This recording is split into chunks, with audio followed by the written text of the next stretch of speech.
Now, the news for South Mississippi. Good evening, I'm Quentis Jones. Thanks for joining us. There have been 4 fatal crimes in the Jackson metro area in the last 5 days. That's why leaders from the Jackson Police Department met here to find ways to combat crime.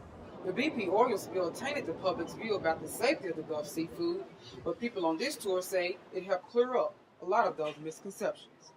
In tonight's top story, Train from Bowie tells us what areas are open and what still needs to be done before the guests arrive. It's been 7 years since Hurricane Katrina hit the Gulf Coast, but the storm's victims will always be remembered through this memorial. It started out like a typical day in the neighborhood, but by 11 a.m., this complex had turned into a crime scene. Mississippi still ranks as the fattest state in the nation, but local leaders hope that walkways like this one will bridge the gap between Mississippians and good health. Well, a new cafe that opened today is doing more than serving lunch. Up next on WLX News at 6, how this teaching cafe is helping young adults at the same time. Also tonight, a security officer is dead and a clerk is in the hospital after an armed robbery and shooting at a gas station.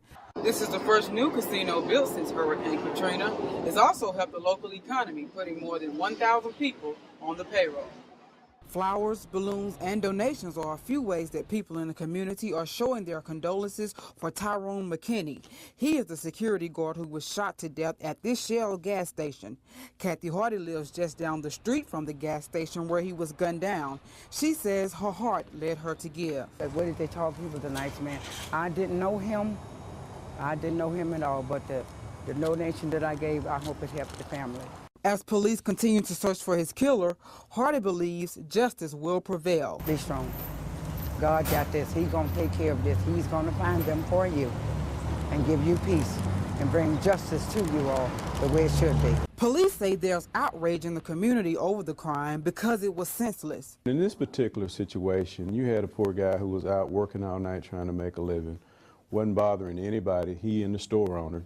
I don't know many people that just like working at night, so obviously they're out doing that trying to make a living. And then you have 2 guys to come into a store with an assault rifle drawn and just shoot them. The store owner did not want to be on camera, but says that Tyrone was a helpful person, so helpful that he kept a gas container in the back of his truck for anyone in need. That's why news of his death hits home for so many. Really did touch me real bad because of the simple fact his family, he left family behind. In Jackson, Quentis Jones, Fox 40 News. In an already tough economy, landing a job is difficult, but for convicted felons, their backgrounds can make it impossible. You got to check that box, and then the people is going to run a background check. 9 out of 10 people run a background check, and they're going to see what the felony was, and a lot of them will have some reason to turn them down. Neil Martin runs Liberty Bail Bonds. He deals with convicts on a regular basis in his line of work. He says the new law to expunge convicted felons of their crime can help those who are really rehabilitated to earn an honest living. A first offender can go and get it expunged and then have a better record at getting a job, a better job, where second and third offenders, they're not never going to be able to do nothing but like cut grass and stuff. Ryan Burns is a former district attorney who knows the other side of the aisle as a criminal defense lawyer. He says a lot of people don't know about the law and how it can help them. This is a pretty new law.